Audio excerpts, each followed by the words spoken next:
You take the blue pill. The story ends. You wake up in your bed and believe whatever you want to believe. You take the red pill. You stay in Wonderland. And I show you how deep the rabbit hole goes.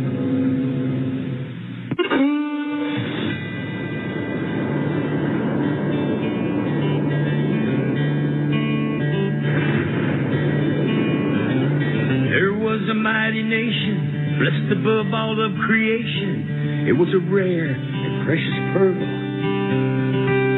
conceived in faith and liberty, home of the brave, land of the free. It was the envy of the world.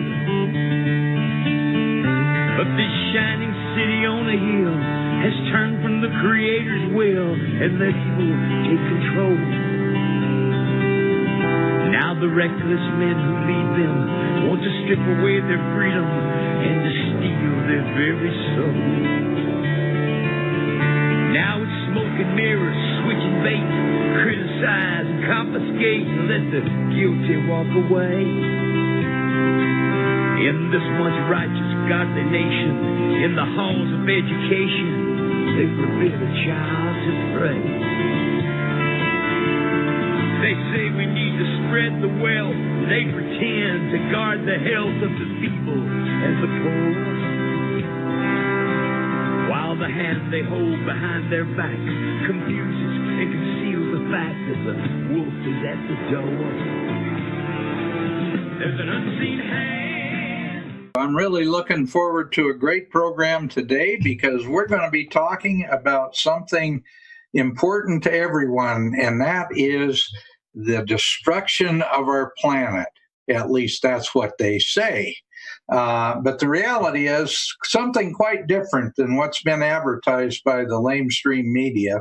And today we have a gentleman on our Connecting the Dots show who will be very, very good at explaining why and how the scare tactics aren't working and why they aren't working, and why we need to really make sure that we pull the curtain off the magician in this one, because the reality is that reality about climate change is something much different than what's being advertised. So with that, I want to mention to our listeners, we're doing this Red Pill Expo in Mesquite, Nevada, and that will be coming up in about a month. In fact, just a hair under a month.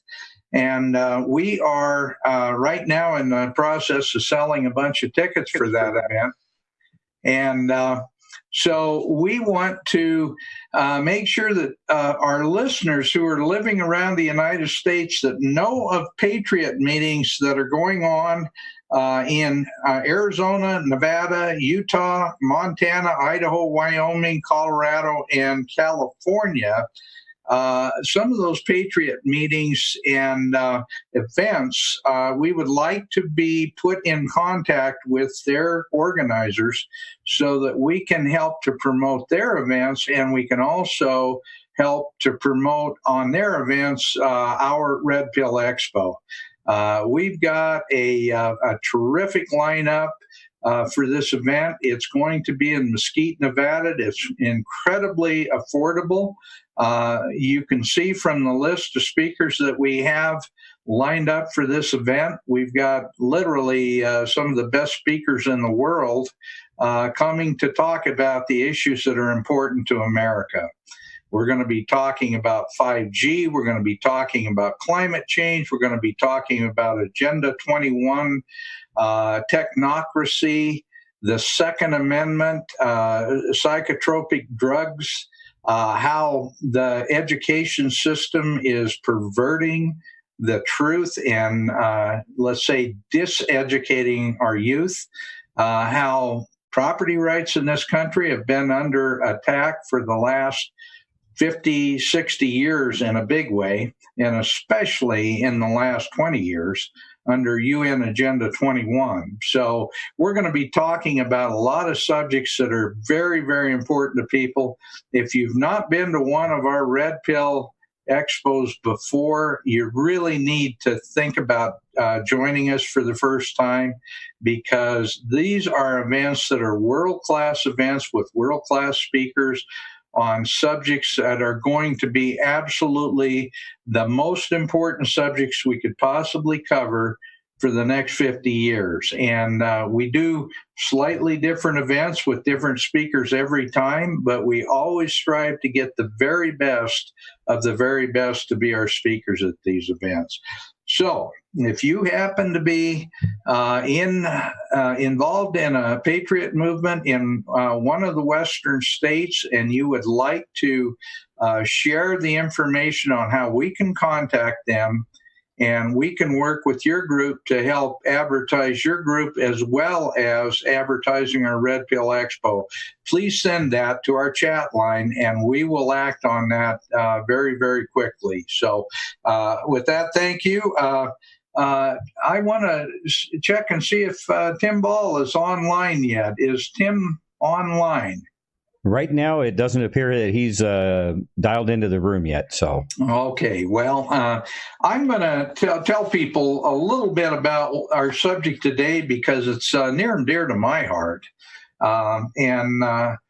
Thumper, we've got people that we've got some videos. We've got people that are very involved in trying to re-educate or diseducate our children on climate change. And I just sent you a book link, and it's called Rescue Mission Planet Earth. And I don't know if you have that one up yet, but that I want to show just exactly what they're trying to teach our kids.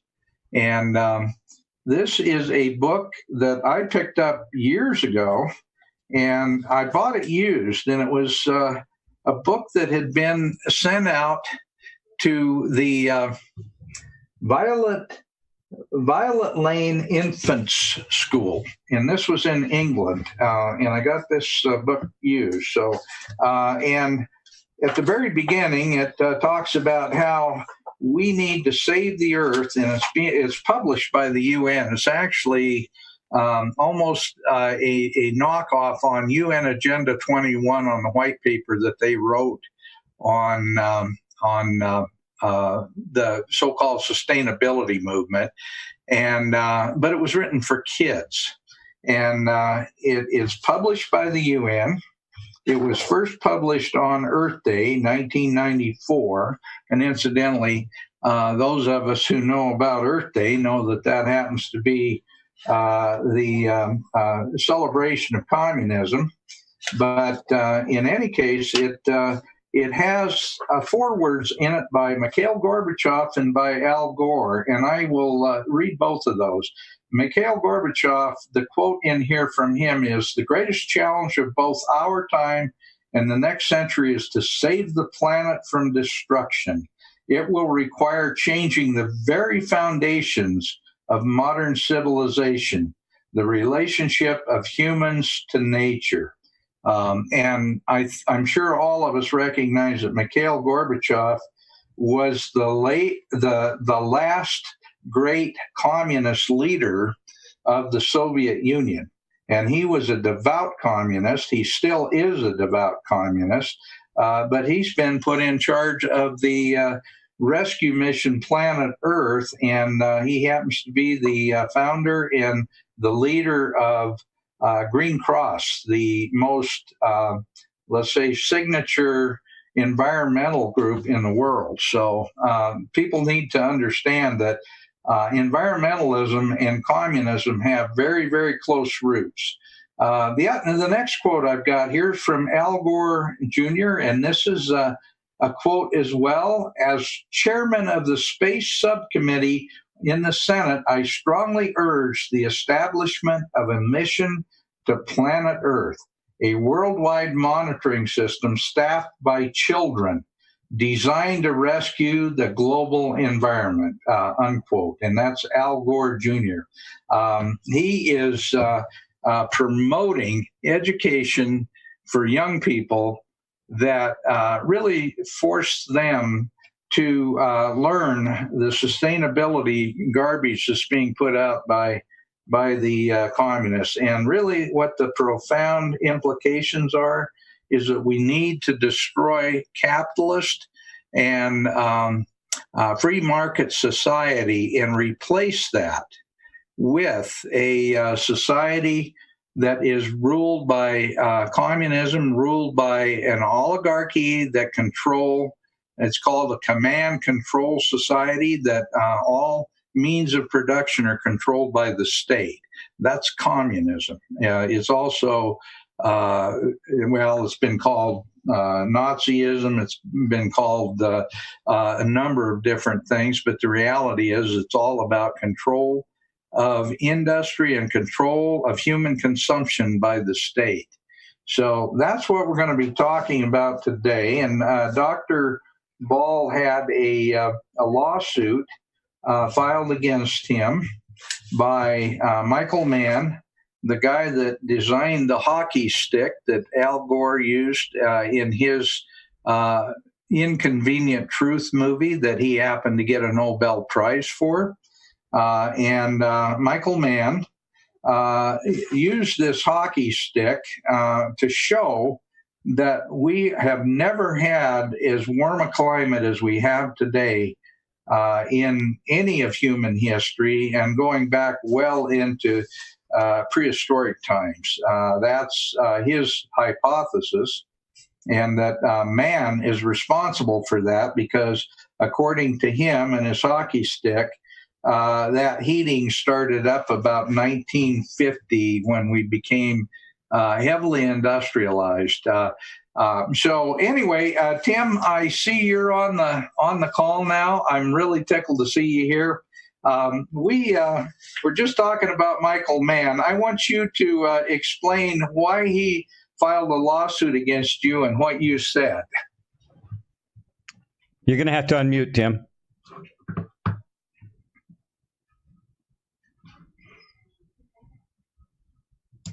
Yeah, we can. All right. It's they pay you $1,000 not for pushing the button, but knowing which button to push. That's what they all told me in the military. Yeah, your question about Michael Mann is that, it really goes to why would I, of all the people in the world, get 3 lawsuits, all from members of the Intergovernmental Panel on Climate Change, the United Nations one, and including the one by Michael Mann. And the answer is that it's not that I'm a particularly bright guy, but it was one, they couldn't say I wasn't qualified. You see, whenever these people got into debate about and people question what they were doing, oh, well, you're not qualified. Nobody ever asked Al Gore if he was qualified, of course, and that's the bias in this whole story. And that in itself tells you how political it was. But they couldn't say I wasn't qualified because I'd been using weather and climate with 9 years in the Air Force flying, and then I'd spent nearly 30 years researching weather and climate, and one of the few people in the world with a PhD in climatology. So they couldn't say that.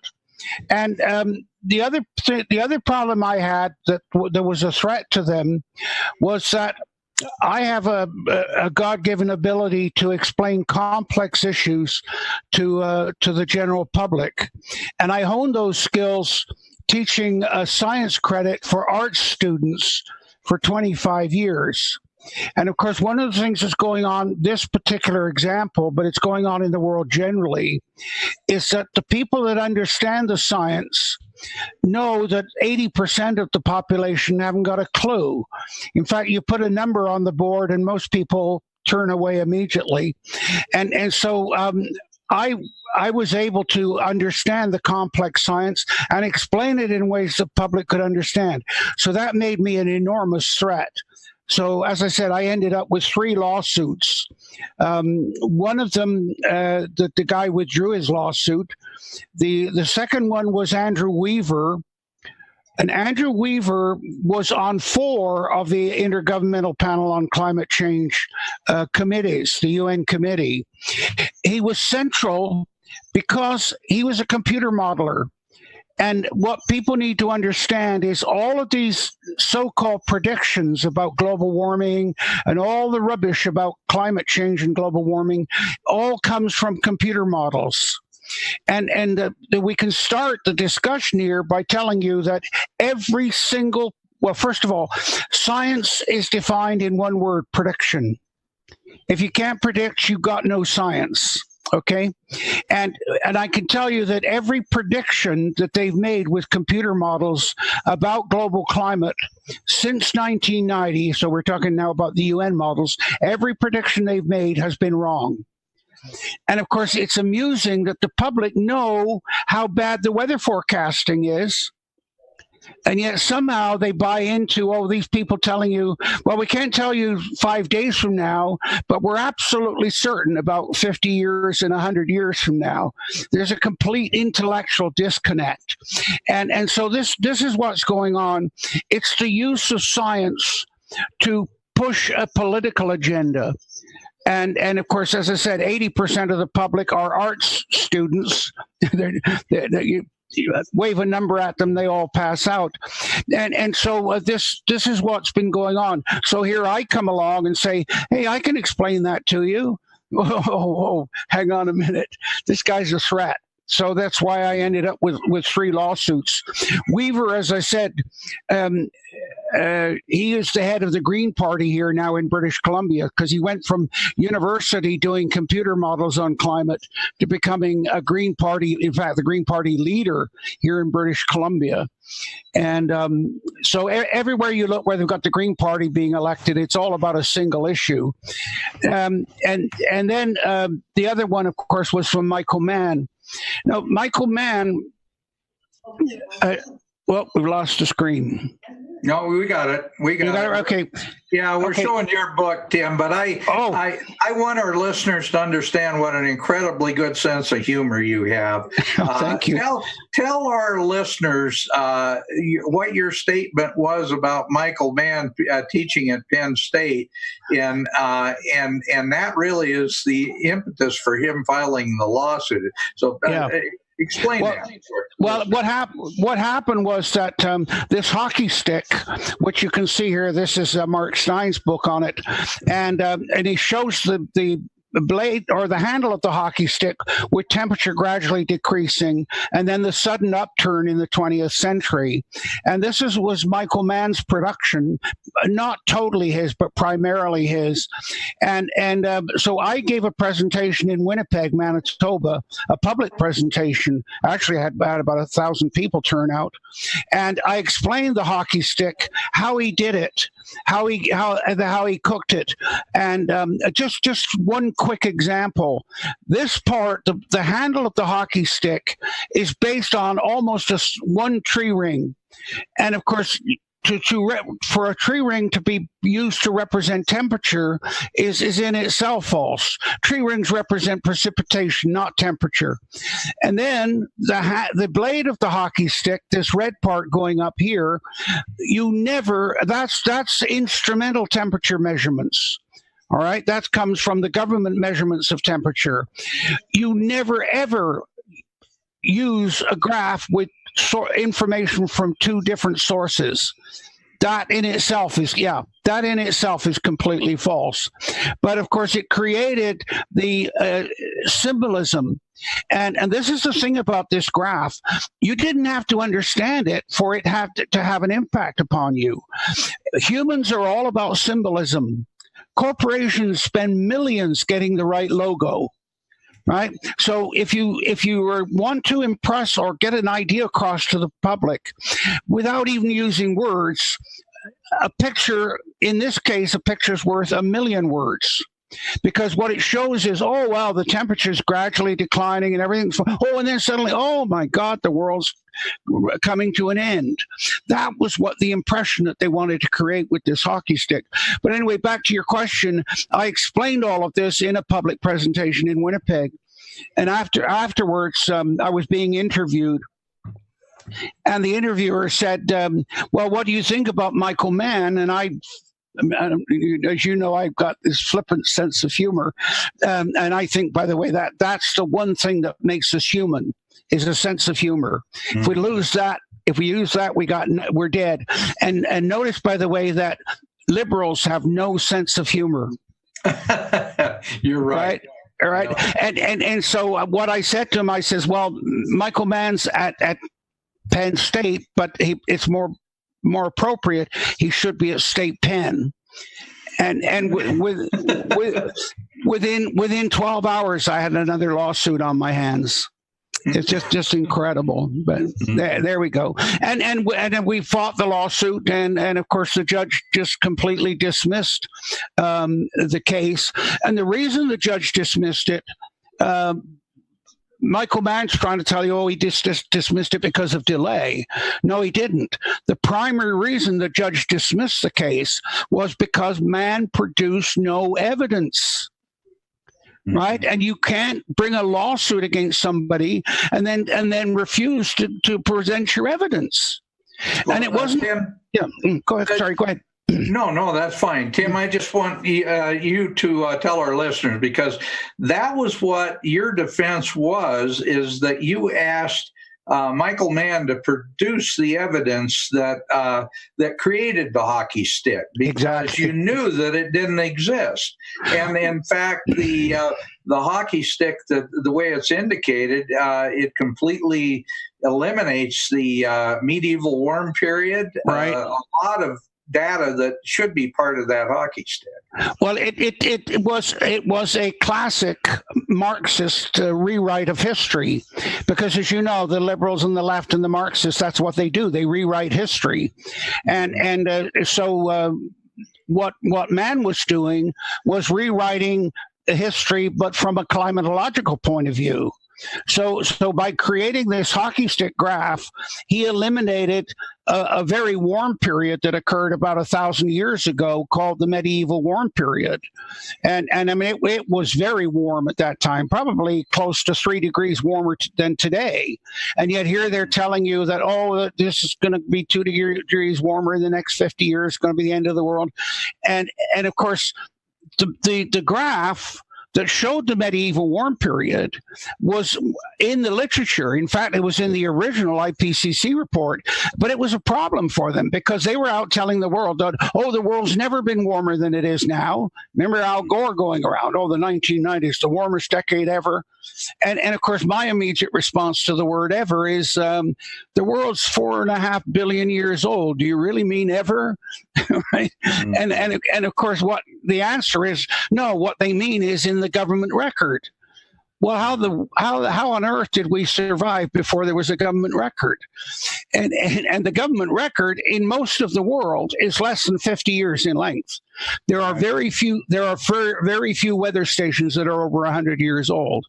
But of course, and your audience is probably asking, well, how do you know that the weather was different and the temperature was different if you didn't have thermometers? And the answer is what we call proxy data. That is secondary indicators of something.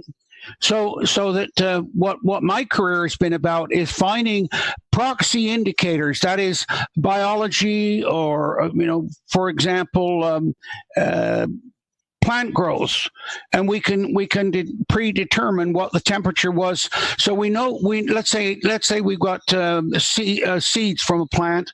We know that the plant is producing those seeds in a certain temperature range.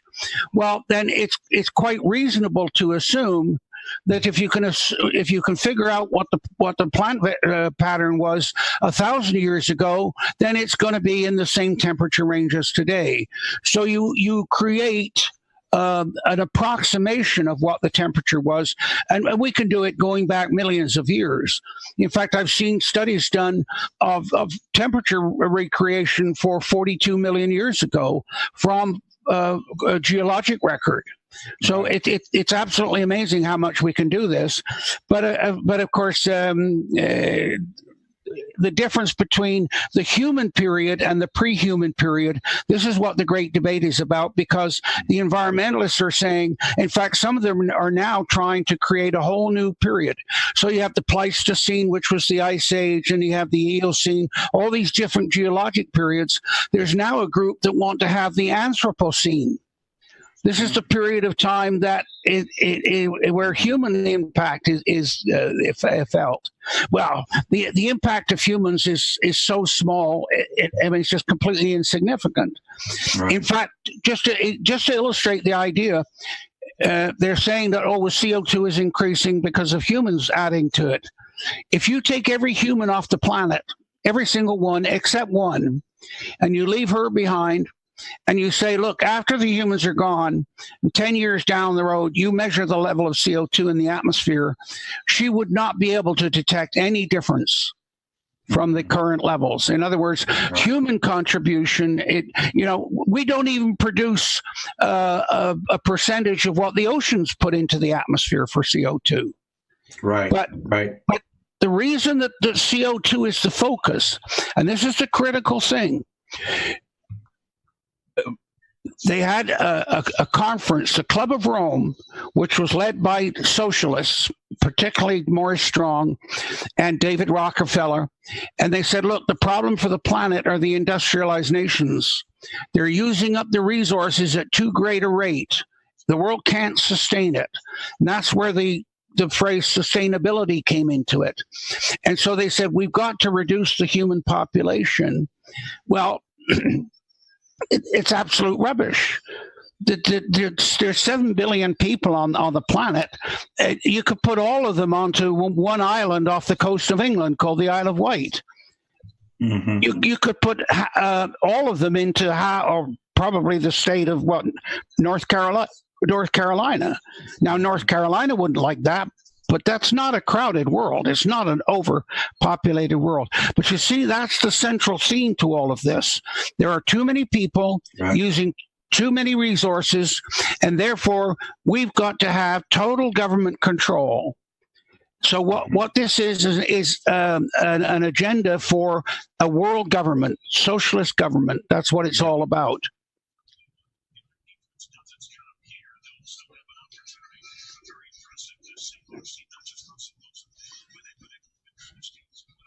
I lost you, Dan. Oh, yeah. Dan, are you there?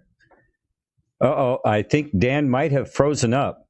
And we were having a little issue with that yesterday when we were doing How can he do that? How can he do that in a warming world? Well, we'll give him a moment here and to unthaw. Yeah, it's a internet issue. Yeah. That we sometimes have to deal with here. Well, I got to tell you, Tim. Can I call you Tim or Doctor? Yeah, no, Tim. Tim is fine. And, people like to hear qualifications, so you got some credibility. But I prefer to be human. Well, we'll call you Dr. Tim. How's that? There you go. That's lovely. Yeah, I like that. Yeah.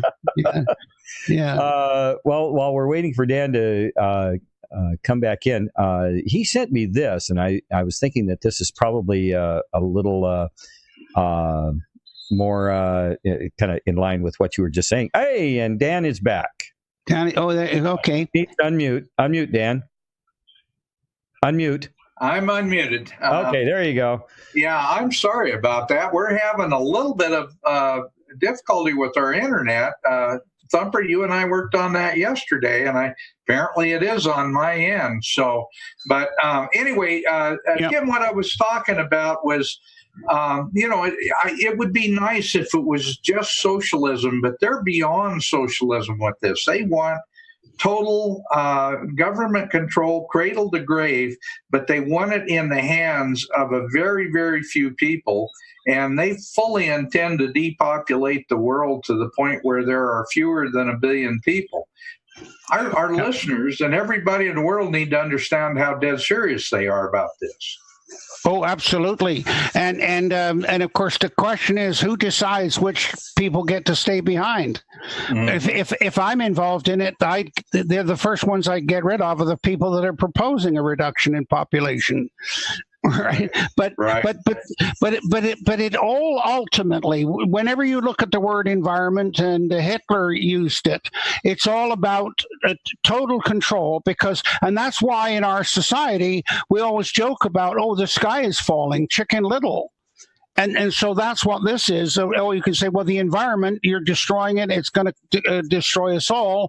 And therefore, you must stop what you're doing. It's the ultimate in control. So that's the objective. It really, as you're inferring, is it goes beyond politics in the sense that it's not left or right. It's just it's totalitarianism. Oh, there he went again. Oh, darn. I like your cattle. Okay, he's back. Yeah, okay. Well, I'll tell you what, we must be talking about something really important here. Yeah. The gremlins are getting us. Yes. Anyway, go ahead. I was going to mention Dr. Ottmar Edenhofer, who was the head of that IPCC group, actually in 2010 made a statement. And Thumper, I don't know if you had showed that earlier, but it's basically saying that the whole movement for the IPCC isn't about really about climate change. It's about controlling people. Yep. There's a statement right there. That's it right there. Yeah. And we redistribute the de facto the world's wealth by climate policy. See, that is, of course, socialism, that you take from those that you think have earned money immorally, and you give it to those that have suffered from that action. And that's what the Kyoto Protocol was all about. The Kyoto Protocol identified 23 different countries, with, of course, the U.S. as the ultimate monster, and said that they've all become wealthy because they've used fossil fuels to become wealthy, and therefore we're going to charge them for the CO2 that they're using, and we're going to take the money from that CO2 charge and give it to the developing countries to compensate them for the damage that's been done to them. Of course, the irony of it was that in the original list of nations that had become damaged by these policies of these industrialized nations, one of them on the other list was China. Now, and so in the last Paris Climate Agreement, China, which is the biggest producer of CO2 and one of the largest economies in the world, was actually getting money from the redistribution. That's how stupid it has become. Well, and Tim, not just that stupid, they're giving them a free pass. They've kind of become the fair children of the UN, when in fact they're the biggest polluter in the world. And we're not talking just CO2. We're talking serious pollution, real pollution, the kind of stuff that they don't clean up. Yeah, and they know about it because when you had the Olympics in Beijing, they banned they actually moved all the people out of the whole center of Beijing and stopped all cars going. So they know that the pollution is there, but they pretend like it isn't there. But I've dealt with the Chinese, and I to generalize, and I think we've got to start generalizing again. The Chinese are the most duplicitous people on the planet. They'll play along with you. They'll say, "Oh yeah, we'll sign this and we'll do that," and Trump's just signed this big deal. But they'll go and do whatever they want to do. That's what they've always done. And because they call it the Middle Kingdom for a reason. They see it as the middle of the universe. That China is the only place on the planet that means anything and matters. And so that's how they pretend to play these other games. And as I said, I dealt with them in China, the climatologists that came here from China, and talking with them, all they wanted to know about with climate was, how can we exploit it? How can we use it for a political vehicle? And this is what's ironic about it. Here's China, which is presented as one of the great communist nations, but in fact is pure what I call state capitalism. Mm-hmm. And so American private industry, which is individual capitalism, trying to compete with that Chinese state capitalism, you're going to lose every time. Mhm. And I hope Trump understands that in these agreements that he's signing with the Chinese, because I'll tell you, they'll smile at you, and there's a reason for the inscrutable look, and they'll talk with you, tell you all you want to hear, then they go back home and do what's best for China. End of story. Right. Well, and quite honestly, our whole world should be operating on self-interest. We've just got to be realistic about it. Exactly. And of course, that's what Trump is saying. I'm for America. You should be for your country. And this idea, this liberal idea of universality and redistribution, that's the most naive thing ever. Right. Right. It sure is. Well, Tim, let's talk a little bit about the IPCC, because they were, they were at the center of all this climate change policy. And then East Anglia University, some of the emails that started turning up that became what was known as ClimateGate, which showed how they were fabricating and changing data and doing everything they could to make the policy be what it is, the way they wanted it to appear. Talk a little about that. Okay, when Maurice Strong, and by the way, these people are geniuses. They're evil geniuses, but they're nonetheless evil geniuses. And Maurice Strong, who had incredible ability. I mean, he left school at 15, but he moved to the States, became a multimillionaire, and then implemented as much as he could all of his socialist policies. And of course, you see a lot of them. George Soros is another one that they become capitalists and then use the money to promote socialism. So it's sort of like the attitude of a lot of immigrants. I'm in, close the door. Right? It's that attitude. Well, I got my share. Now close off the banks. And so what Maurice Strong did was that he saw, and this was in 1992, where he implemented all of this. He wanted to introduce a world government, and it was that whole socialist idea. And he decided that, and he wrote about this and spoke about this, that the best way to do this was to use the environment. Use pollution or global warming, something that was threatening the whole globe. And of course, the beauty of that is that you could then say, well, look, no one nation can deal with it. That was the key idea. No one nation can deal with it. And therefore, we need a global government to override. And of course, that's been the battle with nationalism since it was conceived back in the 1920s. And so this is what Maurice Strong did. And then so in 1992, he came up with this thing called Agenda 21. And Agenda 21 was a plan for the world for the 21st century. Right. And he put it all together. It included immigration, demographics, population growth. The extent of it was quite remarkable.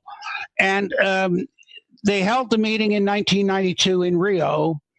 And they implemented all of these ideas.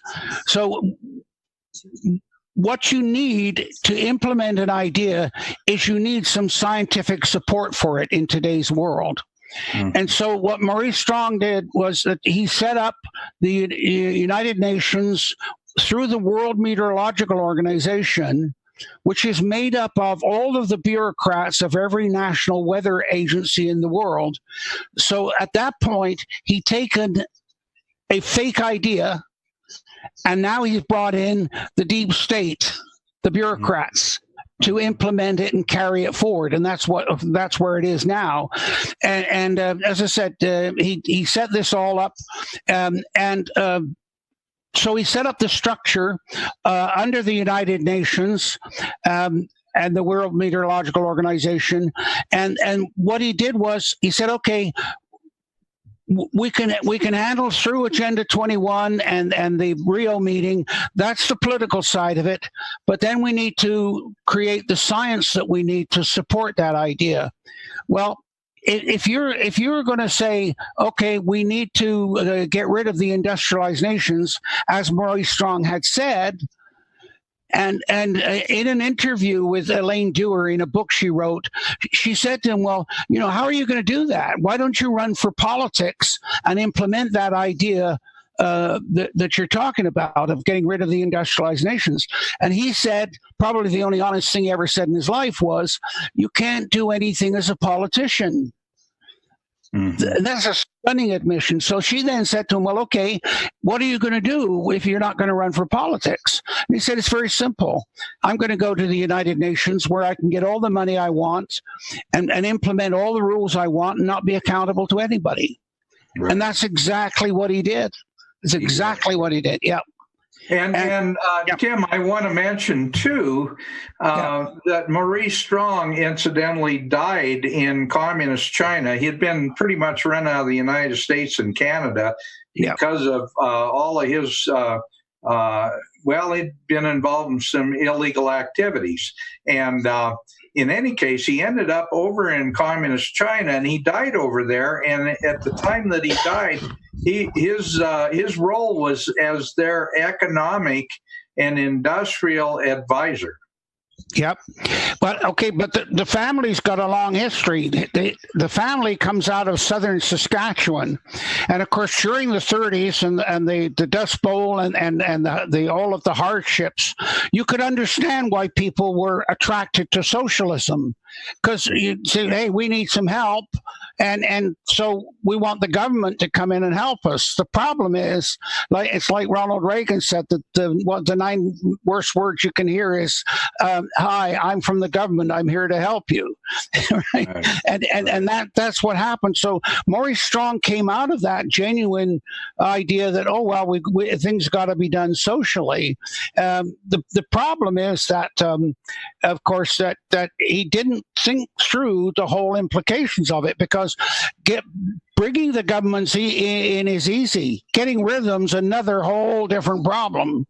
Right. Mm-hmm. And in fact, once a government's established, the first thing it does, and anytime you set up a bureaucracy, the very first thing it does is not resolve the problem, but perpetuate the problem and expand the problem and then demand more money to deal with the problem. Right. Well, we've got that right now with the deep state.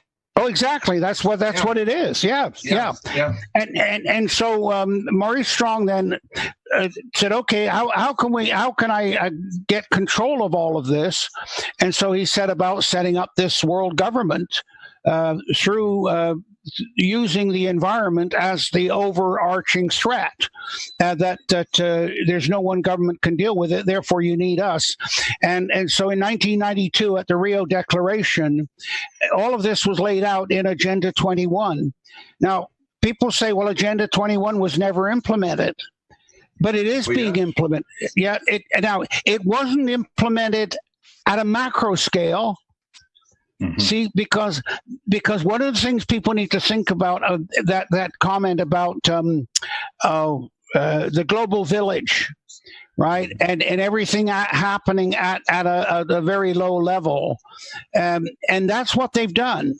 Mm-hmm. United Nations Agenda 21 is not implementing any policies, but you go and look at climate action committees in every American state and every municipality. Yeah. They've established climate action committees, and those are implementing the whole global warming agenda and control of industry and control of development, and it's occurring at the municipal level. It is. Yeah. And Tim, one of the keys to that was the in 1994 with the election of. Oh, there he goes again. Yeah. Okay. Yeah, he'll be back shortly. No. Okay. Fascinating subject, Dr. Tim. Fascinating. It really is, and of course, what's fascinating about it is that the public have a hard time believing that a small group of people could have this much impact on the world. Well, just get people to look up and look across the sky when these highly efficient jet airplanes are leaving massive trails across the sky. Oh, of course, condensation trails, yeah. Oh, yeah. And by the way, the reason that that's increased, particularly in the northwest of North America, is the amount of airline traffic has increased enormously between North America and Asia. But also, these jets are now flying in the stratosphere. They're flying above the troposphere, which is where most of the weather is. And of course, if you inject a little bit of water vapor into the troposphere, it's a very small amount of the total. But when you inject it into the stratosphere, it's a whole different situation. And of course, it goes immediately from a gas into an ice crystal. And that's why you see these very high clouds hanging up there. The effect is quite remarkable. Well, we've got Dan back with us again. So okay. I'm not sure why I keep fading in and out, but we'll keep going on it. Well, what I was talking. Yeah. Oh, there he. I'm going to say it happens to all of us as we get older, Dan.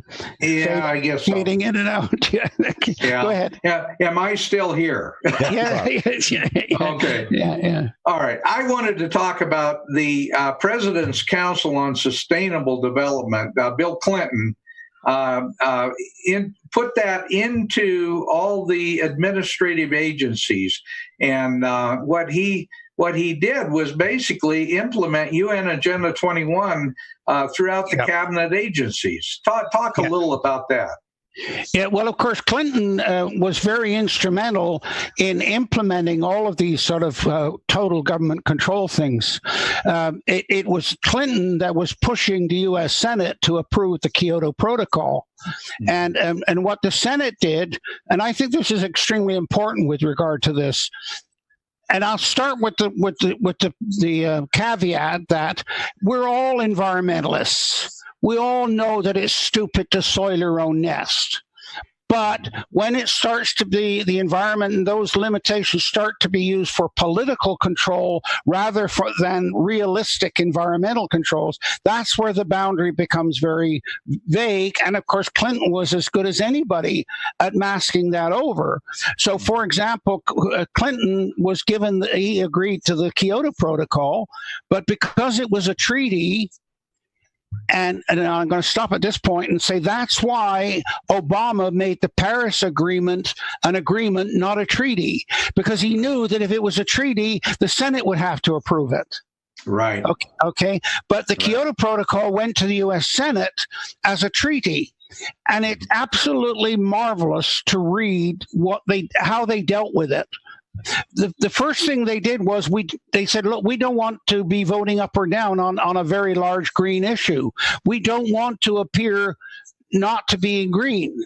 It's what the woman wrote the book, Cloak of Green. So these politicians put on the cloak of green, but underneath they're paddling like hell in the opposite direction.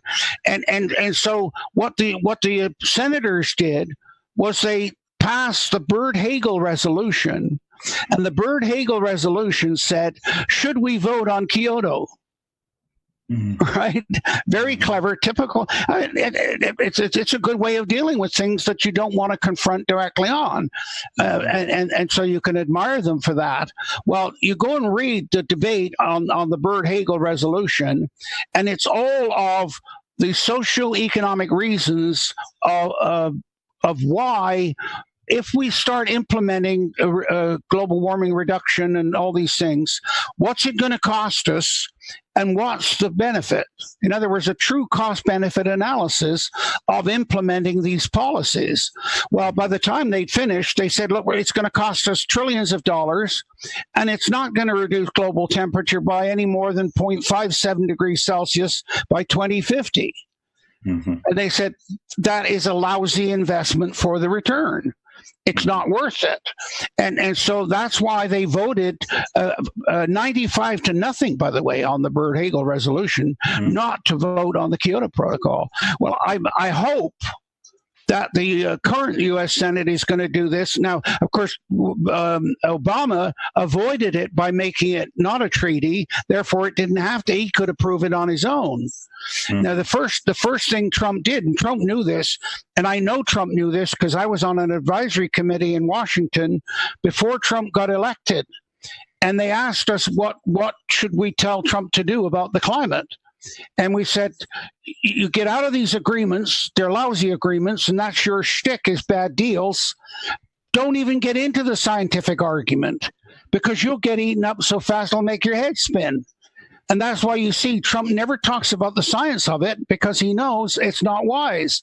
But he got rid of the Paris Climate Agreement. And by the way, what was interesting while we were in Washington with that committee, the word came back from his group, said, well, Trump's okay with it, but his daughter Ivanka wants him to sign it. Right. Okay, right. And we went back and said, Ivanka's a businesswoman. Show her the deal. She caught on right away and said, okay, fine. And that's why almost the very first thing he did was get out of the Paris Climate Agreement. And I said, notice that because it's an agreement, the Senate don't even have to consider it. It's just gone. The president on his own got rid of it. Yeah. Right. Well, Tim, let's talk about the IPCC and the fact that. Sorry, yeah, I didn't finish your answer your question. That's okay. I've been cutting in and out, but I do want to get back to that because in reality, of the 20-some hundred people that were involved in that document on climate change, a very small percentage were actual climatologists. Yep. And of that percentage, an awful lot of them only did a very small part of the overall thing, and many of them were very disturbed by the results of that IPCC report. So well, of course, that comment reflects what's been going on in our world. Where you remember there was a day when to generalize was the mark of genius, and to specialize was the mark of a fool. Now it's exactly the opposite, right? Even in political discourse, you can generalize. Well, sorry, yes, I can. Are there exceptions to the rule? Of course, I'm not denying that. But you have to deal with the world, a general world, in generalities. That's the reality of it. And of course, the climate issue was exactly that. That here were all these specialists, like a guy walking around saying, well, I'm a world expert on oxygen in the atmosphere. Well, good for you. You got one very, very small piece of the puzzle, and you can't tell me that controls everything. But that's what's been going on, so the whole idea of general and climatology in and of itself is a generalist discipline. Right. And you see disciplines like history, which are generalist disciplines, are almost getting destroyed. Oh, you can't generalize about, well, sorry, history and life is generalities. And so this is what's been going on. And you've got individual specialists coming forward and saying, this is the key to the whole thing. Listen to me. And I'm telling you, you've got to shut down everything. This is what we're battling. Fortunately, the politics are coming back to terms with this. But anyway, the question was, or the concern was that their industrialized nations are using up resources at too great a rate. How would you, and you decide you got to get rid of them? How would you go about doing that? You see, and this is one of the things that fascinates me about human nature and plans and policies and everything else. How would you do that? You pose a question to somebody and they say, well, how would you go about doing it? And they can't answer you. And this is unfortunately, it's both the genius and the evil genius of a lot of these people. I mean, when you think about what Marx did, here's just an ideology. You say, well, boy, how do you implement that? Even with capitalism. Darwin's survival of the fittest. Well, that's a biological theory, but it happens to explain capitalism, right? Which is very interesting. And so this was the challenge for Maurice Strong, was to take that idea of getting rid of the industrialized nations in order to achieve his political goals. Well, how do you do that? Well, if you compare an industrialized nation to a car engine, they both run on fossil fuels. All right. You can stop the car engine by cutting off the flow of fuel to the engine. The car will stop. But you can't do that with a country, because immediately people would start screaming, and the effects would be devastating. Mm-hmm. So this is what Strong did. He looked at that and said, well, we can't cut the input, but if I can show that the output is causing serious environmental problems, then I can argue to shut down that nation. So, of course, and it's the same way back with the car engine thing again. You can stop a car engine by plugging the exhaust. And that's, of course, what Maurice Strong did. He said, well, okay, that industrialized nations, I can't cut off the energy flow to it because people would scream right away. But if I can show the exhaust is destroying the planet, then I can control it from that end. That's why CO2, and think about this, CO2 is 0.007% of the total gases in the atmosphere. And yet that's the one that they chose to identify and restrict and claim was causing all of this panic. A further illustration of this is CO2 is only 4% of the total greenhouse gases. Water vapor is 95% of the greenhouse gases. Nobody ever talks about it because they wanted to focus on CO2. They needed to focus on CO2 because they needed to be able to argue that the industrialized nations that were producing this and the industry that was producing this was what they wanted to get rid of. And so this was all premeditated, predetermined, and to this extent, I watched Justice Warren interviewed the other day. Are we still on with Dan? I think so. Okay. Well, maybe not. Yeah, I think Dan froze up again. Okay. He's back again now. Okay. I put up while you were talking there, I found some of your CO2 excerpts in one of your books there. So yes. I got that on the screen there. I don't know if that helps you. Yeah, no, that's a very simple diagram, and in fact, the simpler a diagram is, the more powerful it is.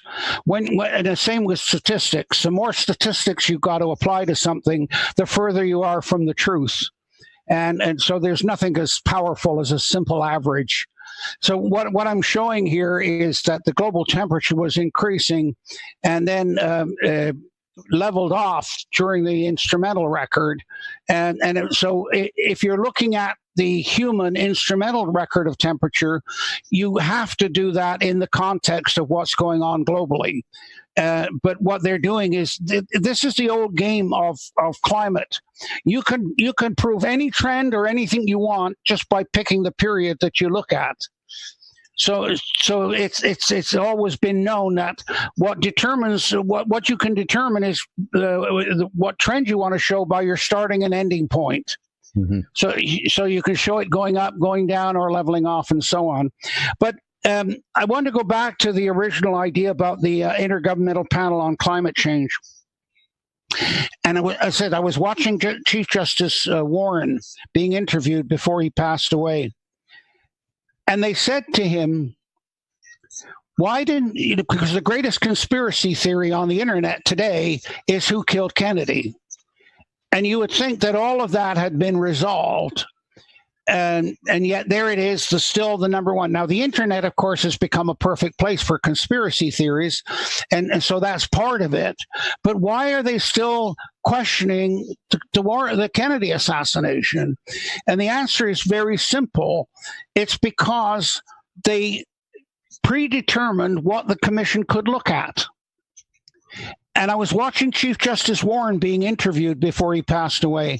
And the interviewer said to him, well, why didn't you look at Jack Ruby and the mafia in Dallas and all that connection? And Warren said, it wasn't in my terms of reference. Okay? I knew exactly what he was saying, but most people don't, because they think, as I used to think, that when you got a problem and the politicians are fighting about it back and forth and the public are saying, I'm so confused, I don't know what's going on. And so suddenly a politician comes along and says, oh, we'll have a commission of inquiry. And everybody gives a cheer and everybody's happy. In fact, what the politician is doing at that point is giving themselves total control of the issue. Mm-hmm. Okay. Oh, we've got Dan to unmute. He might be frozen up again. Oh, okay. Okay. Keep rolling. Okay. All right. So what I learned from the first commission of inquiry that I was appointed to is what seems like a beautiful vehicle for taking the issue out of the political arena and putting it into the hands of professionals and objectivity is in fact the very opposite. Because the first commission that I was appointed to was dispute over water levels in a lake and who could have the water and who couldn't. As soon as we got the terms of reference, they were so narrow that we couldn't even get the data we needed to look at the problem. So I told the commission chairman, I said, you go back to the minister and you tell the minister, either he gives us access to everything, or I'm going to go to the media and say the minister's trying to predetermine the outcome of this commission, which of course is what they're all trying to do. So, but the public think, oh no, these commissions of inquiry have free reign. They don't. They're limited by the terms of reference. And one of this, of course, is the definition. The climate change issue, you say, oh, the IPCC were given this to look at, and that took the politics out of it. Let me read you the definition of climate change that they were given. A change of climate which is attributed directly or indirectly to human activity that alters the composition of the global atmosphere and which is in addition to natural climate variability observed over considerable periods of time. So in other words, we got Dan back on the line? Yes, we've got him back.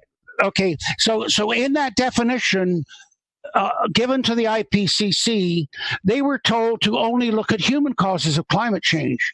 Right. The world thinks they're looking at all climate change, and they're not. Right. Right. And yet they don't go out and tell the world, hey, we're only looking at human causes. Well, that immediately eliminates the sun because the sun, humans don't affect the sun.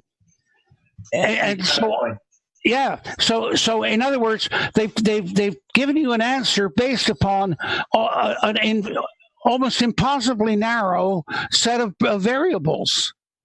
Tim, I'm going to use an example. Yeah. Hopefully I'll stay on long enough to do this. But I sat on a BLM resource advisory committee in Montana. And we were looking at sage grouse, say for endangered species. Right. He went underground. He went underground with the sage grouse. Oh, my. Reduction. Oh, there you go. Yeah. Okay. Anyway, they talked about the reduction of sage grouse, but when I mentioned the fact that predators, small predators and birds were the largest problem of sage grouse reduction, they told me no. We aren't going to study that. We want to study what man's impact is on sage grouse. Yeah. And I mean, they were very, very hostile to me even bringing the subject up. Of course. But what's going on now with the climate study is the definition is so narrow that it's like saying my car's not running very well and I'm going to ignore everything but one nut on the right rear wheel. That's what they're doing by looking at human CO2 as the only cause of change. And of course, by defining them or by telling them to only look at a change of climate directly or indirectly attributed to human activity, as I said, you eliminate the sun because humans don't affect the sun. Now maybe that'll change if Exxon buys the sun. And then we can consider that as a cause, but yeah, and people need to understand this. Whenever you see a commission of inquiry, go and look at the terms of reference that are given. Go and look at the definitions that they're required to operate, and that's how the politicians control it. So what appears to be getting the politics out of an issue by a politician say, "Oh, we'll have a commission of inquiry," and everybody cheers. In fact, what they're doing is giving even greater control to the politicians and the bureaucrats, and then of course the other thing is, for most politicians, it gives them an out for the rest of their career, because if somebody comes and says, "Well, what about that?" "Oh, I can't comment till the report comes in. The commissioner, I can't comment on that." So they're off the hook in that way as well. And so commissions of inquiry are commissions of deferral and deflection. Right. I agree. Thumper, I'd like to pull up that one YouTube video, the longer one. And what we'll do is we'll break it up into segments, Tim, and I'd like to have you kind of address, because this is, it's so typical of the crap they're teaching our kids in school. And so I want to do it in very short segments and have you address the way they're presenting this information. How would that be? Sure, no problem. And by the way, the Greta Thunberg thing was a classic example of child abuse. Yeah, because here's a girl who's got Asperger's syndrome. She's got OCD, and she's also autistic.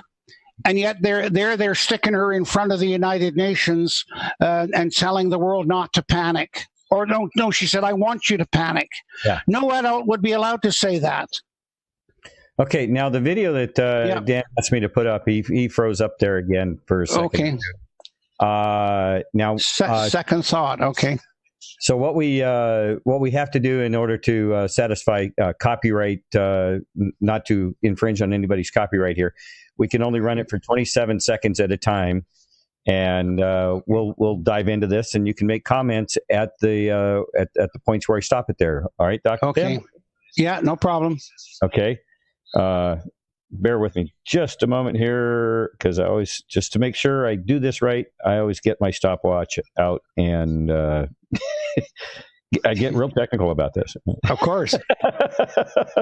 Of course. Oh, all right, here we go.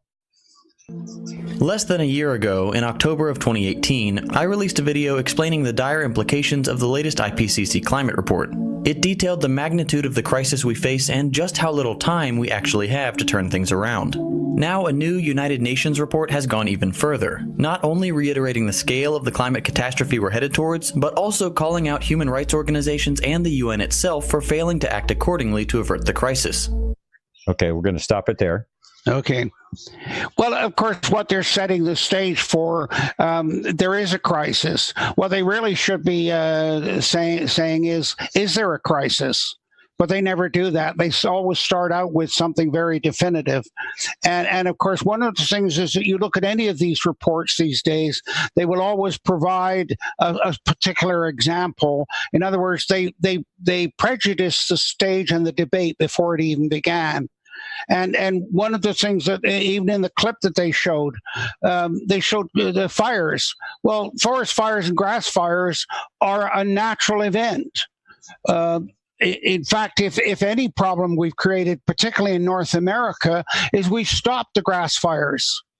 I remember reading a journal from 1790 of Samuel Hearn, and he notes in his journal the Indians report that the whole of the prairies are on fire.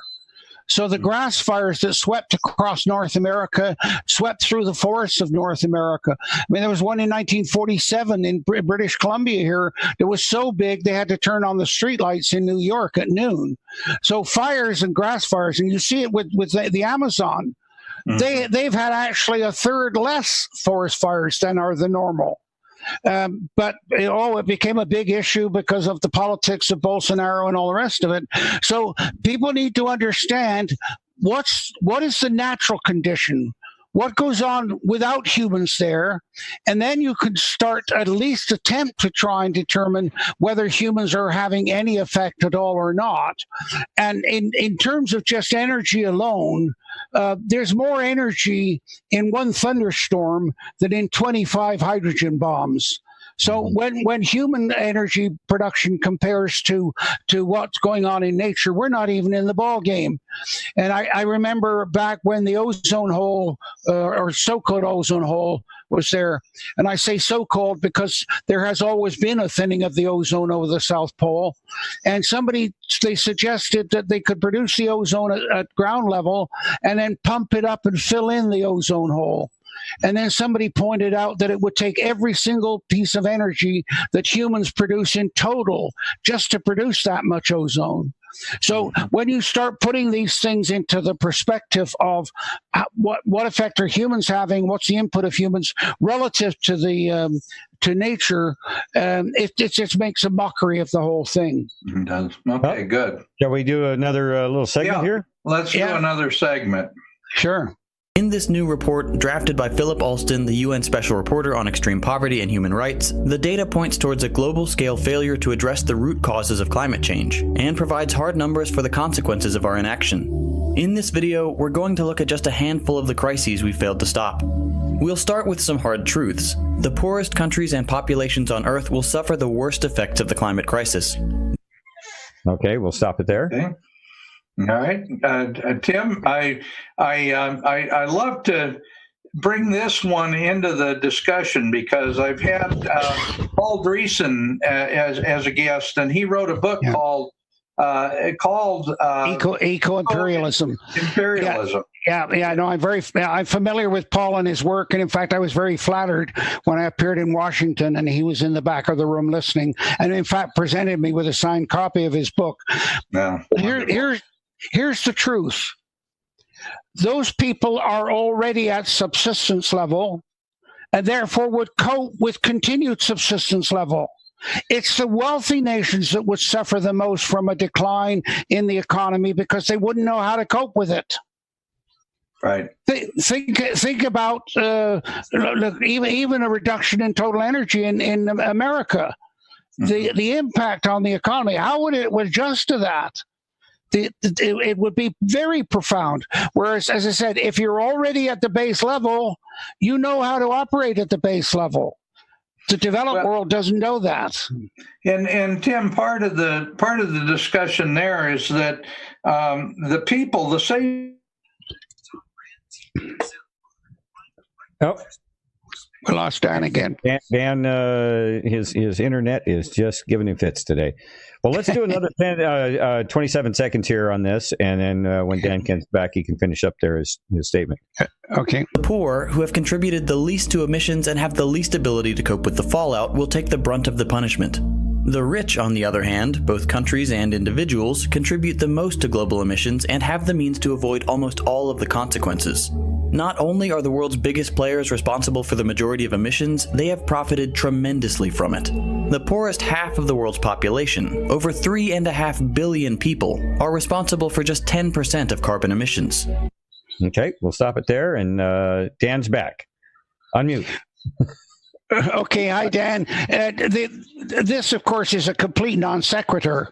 The poverty has got nothing to do with the amount of emissions that you put out, and in fact, nobody's better at recycling and taking the byproduct of the wealthy nations and producing an economy from it than the developing nations.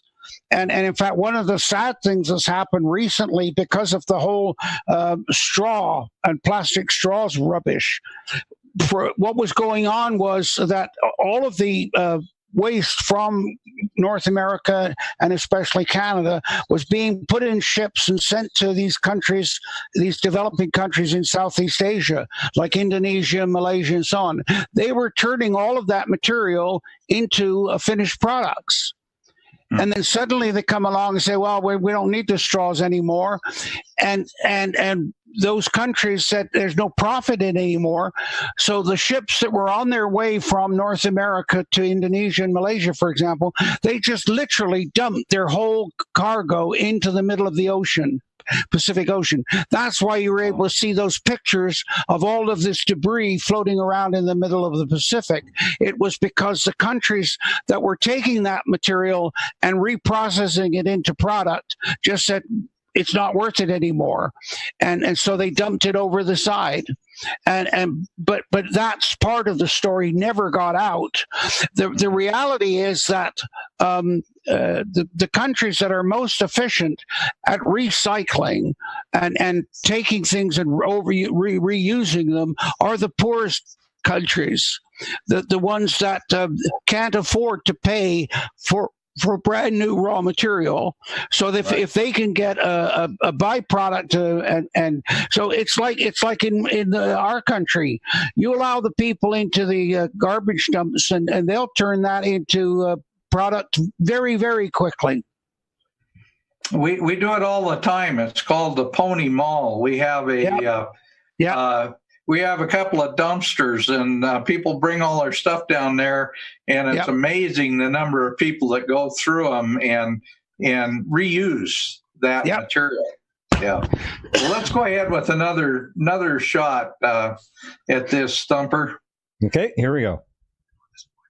While the richest 10% are responsible for half of all emissions, an individual in the top 1% uses 175 times the carbon as someone in the bottom 10%. Not only have we failed to curb our emissions, but they've actually been on the rise again since 2017, after having been fairly level for the previous 3 years. The more carbon we pump into our atmosphere, the faster the temperature will rise, which will melt more ice, releasing methane, which heats up the atmosphere even faster, and so... Okay. Mm-hmm. Okay. First of all, he uses the word carbon. That is a solid. CO2 is a gas, and he's talking about CO2, the gas, but he's referring to it as carbon. The reason they do that is because in the public mind, carbon is soot, and soot is a pollutant. CO2 is not a pollutant. So this is all part of the deliberate deception and misinformation that's done with regard to this.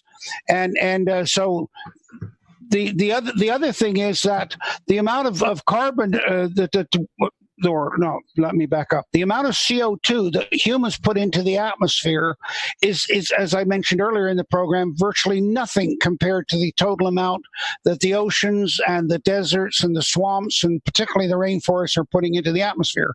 The current level of CO2 in the atmosphere, they're claiming, is just over 400 parts per million. And they're saying, oh, this is exceptionally high and it's dangerous. In fact, we're at almost the lowest level of carbon dioxide in the atmosphere in the whole history of the world. Mm-hmm. In over 6 billion years, 400 parts per million. It's only been this low 300 million years ago.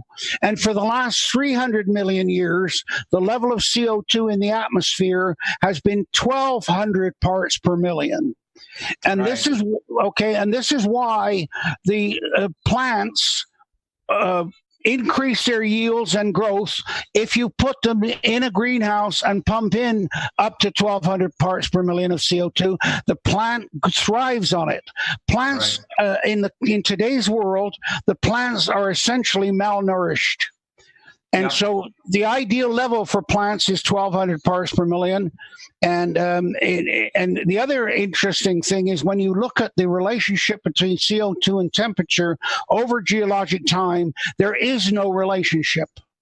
And in fact, 432 million years ago, you had the Ordovician Ice Age, and CO2 levels were at 4,500 parts per million. In other words, 10 times what they are now, and you had an ice age. So there's no correlation between CO2 and temperature, but of course this is the false assumption that is made in this current political argument about CO2. But it's really all about controlling industry and controlling the people. Well, Tim, I will also say that think about it. It's almost a diabolical reality. You reduce CO2. Plants don't do as well. Right. If you want to starve the population, what a great way to do it. If you've got to reduce the world's population to fewer than 1 billion people, make the plants not as healthy. And then on the correlation to that is the more healthy the plants are, the more oxygen they produce. So you will be getting reducing oxygen levels, and you'll be reducing the health of the plants. And that will be something that will reduce population. right? Well, yeah, that's one way of looking at it, that they're saying reduce the CO2, which then makes less plants grow, and therefore there's less food, and therefore the population declines. Yeah, but I don't think that they're that smart. I think that what they're doing is for pure political objectives, and the correct science of it is not their concern. In fact, they deliberately create incorrect science to support their political agenda. But 1,200 parts per million. And by the way, most commercial greenhouses pump into the 1,200 parts per million to increase their yields by a factor of 4, and it also has the other benefit of reducing the amount of water that each plant uses. Right. Because you're reducing the stomata, and therefore the input and output of water from the plant to the atmosphere. Right. And that, by the way, that increasing the CO2 in a greenhouse to over 1,000 parts per million, the Dutch have been doing it for over 100 years. If I can I throw in one other factor? Nitrogen. Yes. Yes. Yeah, well, of course, this is the thing. All of the gases play a role, and there's a range of the percentages of those gases that under which plants and animals and humans can survive. And so we really should be looking at all of them. But of course, this again, your point simply underlines how political it is by just focusing on CO2. Well, and the fact that it's such a small percentage of really the gases in the atmosphere. Yeah. Well, you see, before the CO2 was an issue, methane was a big issue. And it started, I remember back in the 60s when I was asked to become a technical advisor to the Canadian Cattlemen's Association, because there was an attack on red beef and on cattle. And they said these cattle are producing methane, which is a global warming agent. We've got to get rid of the cattle. Well, methane is only 0.36% of the greenhouse gases. Right, which is still a very small percentage of the. Exactly. And but not only that, but you need the methane. You need these gases in the atmosphere for the plants to survive. So you're saying my backdrop is appropriate then? Yes. Yeah, exactly. Yes. Yeah, love those methane passing rascals. Yes. Yeah. Eat more red meat. And by the way, to put that in perspective, today we've got in North America, there's about 86 million cattle, and there's about 120,000 buffalo. But 120 years ago, the numbers were reversed. There was about 120,000 cattle, and there were 65 million buffalo. So this is what they do. They only do one side of the formula. Mm-hmm. And when you look at elephants, for example, we've gone, the estimates are down from 30 million 100 years ago to about 15 million today. And I mean, that's just a walk-in methane tank.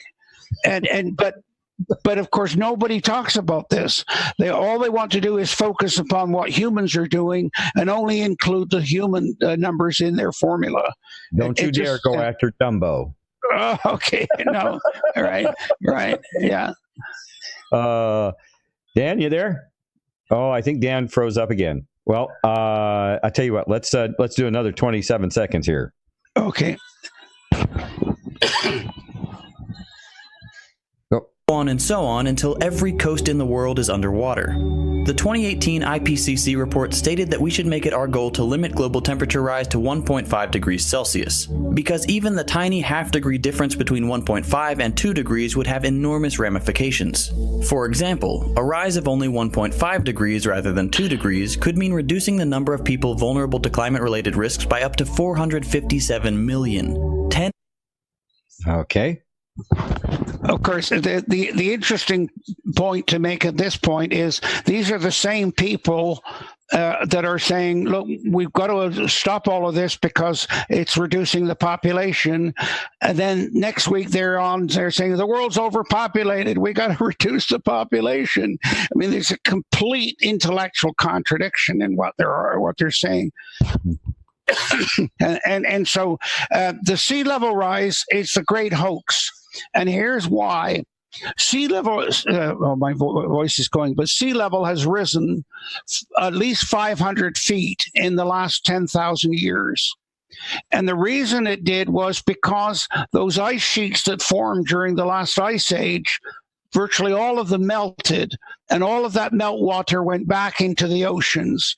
And so in a period of about 5,000 years, between 9,000 years ago and 5,000 years ago, sea level rose 450 feet in that period of time. The sea level continues to rise, but at a very steady 2 millimeters per year. But that's simply because of the world being warmer than it was 10,000 years ago, and runoff. This is natural runoff, and so. What they do when they say, oh, sea level will rise by this much, they take the amount of ice that is currently existing, like Greenland and Antarctica and the Columbia ice fields and things like that. They calculate how much water is in that ice. You then come up with a total amount of water, which you then add to the ocean.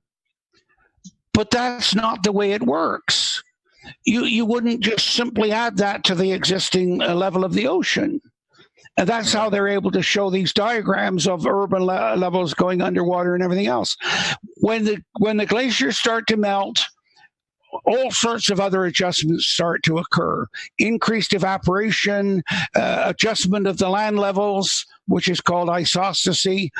So ironically, in 1992, Scientific American did an article and said, if all of the glaciers were to melt, you wouldn't be able to measure the difference in sea level. Interesting. But what, as I said, what they're doing is they're taking all of the water that's in the ice currently and adding it to existing sea levels, and that's not the way things work at all. Well, and Tim, haven't the Antarctic ice, hasn't it actually been increasing? It just shifting from one side of the continent to the other, and Sorry. Yeah, aren't there other indications? Like, didn't Al Gore predict that about 5 years ago there wouldn't be any ice on the North Pole? The whole polar ice cap would be gone, and in fact, there's more now than there's been in a couple of decades. Yeah. Well, of course, Al Gore had no brains. He failed at law school. He failed at everything he tried, and of course, he did what they all do. These professional politicians, they look for a vehicle to ride, and Gore chose environment and rode that right into the vice presidency. But the lost my train of thought here. But sorry.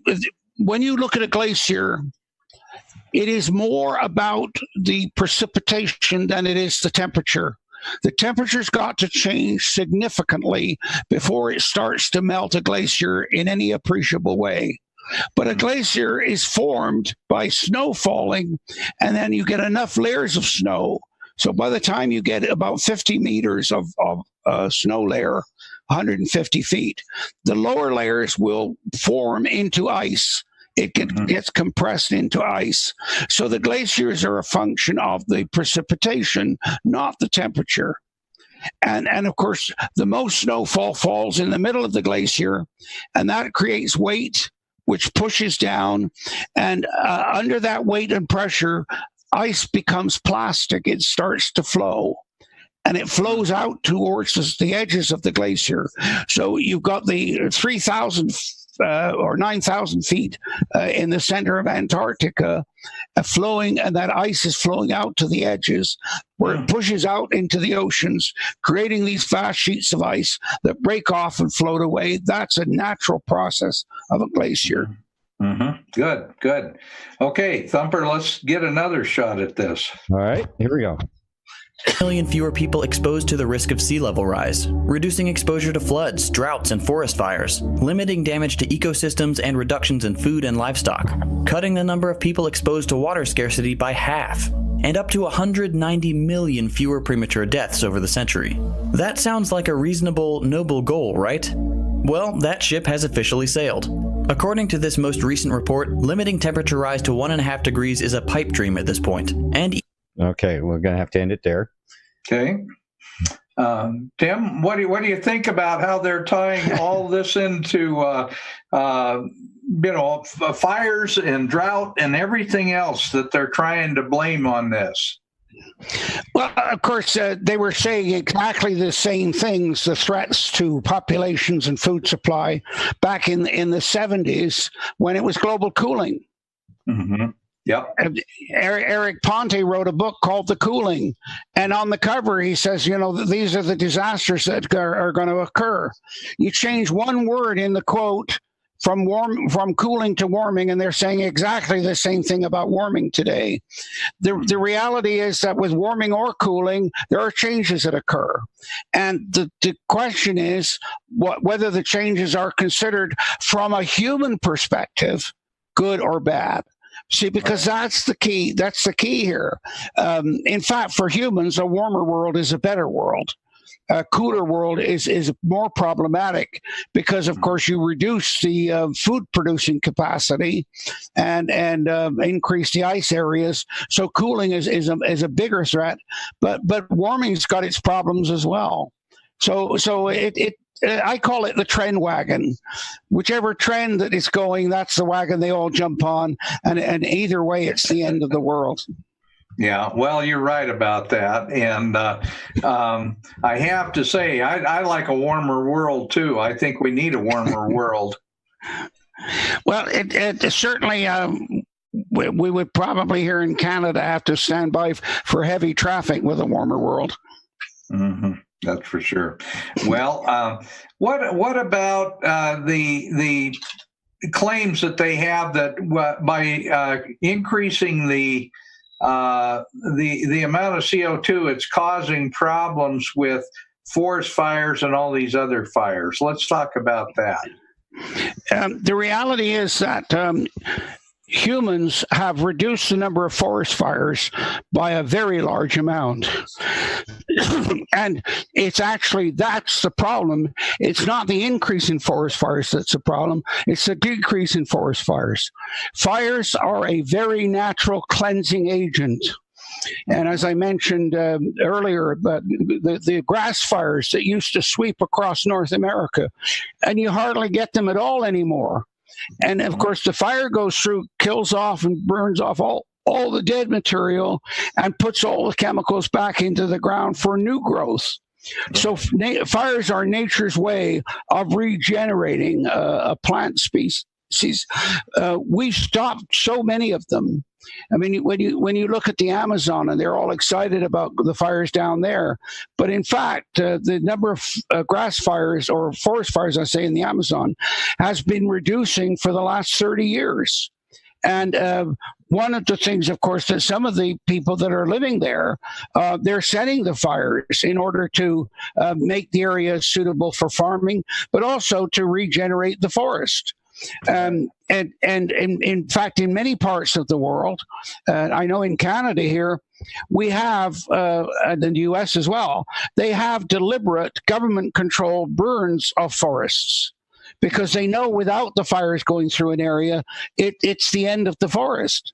Right. So they do these controlled burns, but of course the alarmists and it's fire and it's the end of the world. No, right. It's an absolutely essential part of the whole process. No, and it's also the fires are fairly big contributors to CO2, which is good. Yep. For the environment. Exactly. Yeah. And by the way, if you look, as I said, for the last 300 million years, the average level of CO2 in the atmosphere was 1,200 parts per million. And now we're down to 400. So you could argue, as I said earlier, that the plants are malnourished, that the world is malnourished. Right.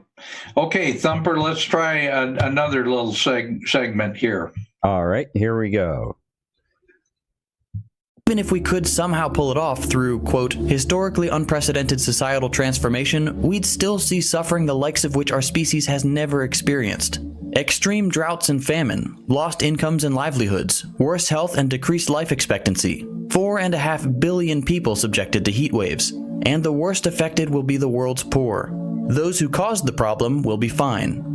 Now let's move on to some specifics. We'll assume that we can limit global temperature rise to around 2 degrees Celsius. Whether we can actually do that is a toss-up, but we'll use that number for the rest of the episode. Okay, there we go. Mm-hmm. Okay. Obviously, it's again more of the alarmism, because they only deal with a very small part of the big picture, right, Tim? Well, exactly. And of course, they're assuming that 2 degrees has never occurred before and that humans haven't been able to survive it. The most recent geologic period that we're in is called the Holocene. That's Latin for most recent. So it covers the last 10,000 years. 9,000 of those 10,000 years, it has been warmer than today. And yet the world continued. And so... And in fact, 9,000 years ago, the world was 6 degrees Celsius warmer than today.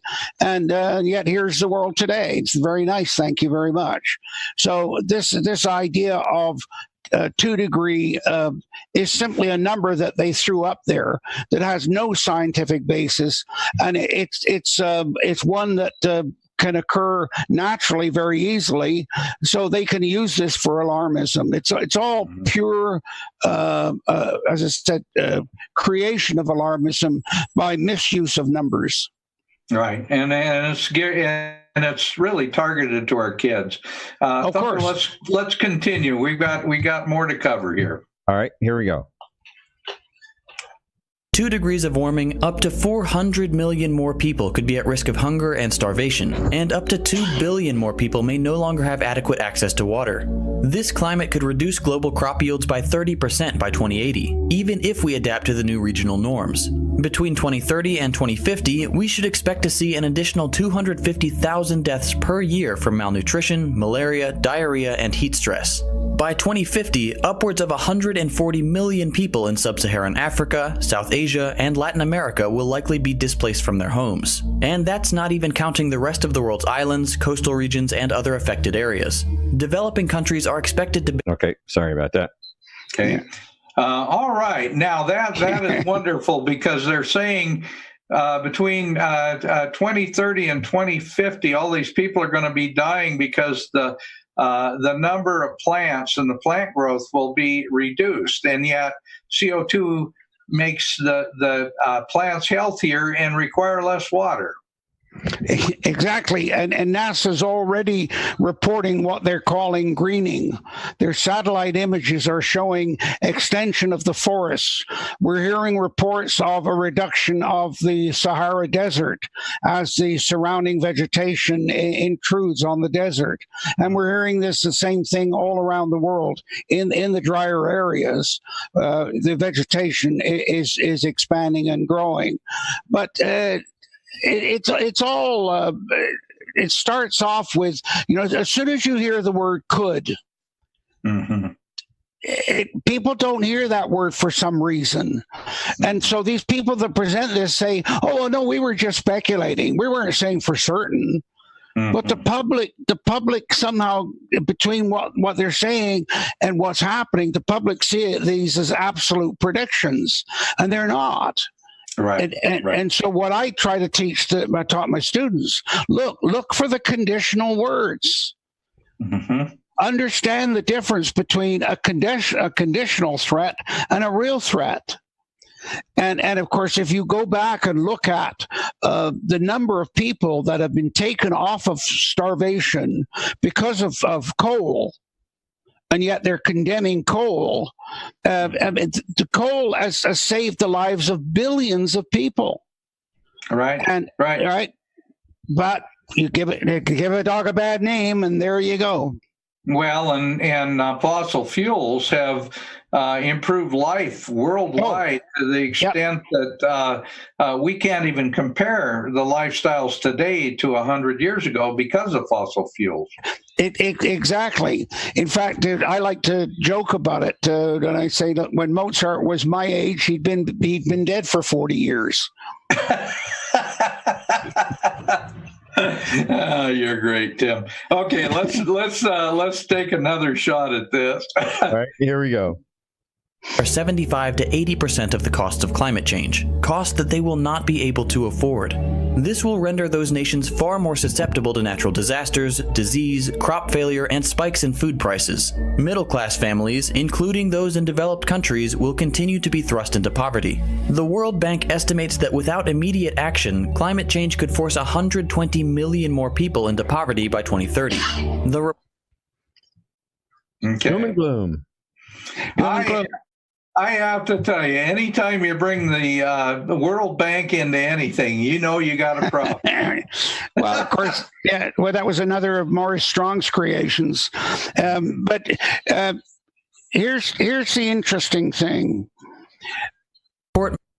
They're talking about overpopulation.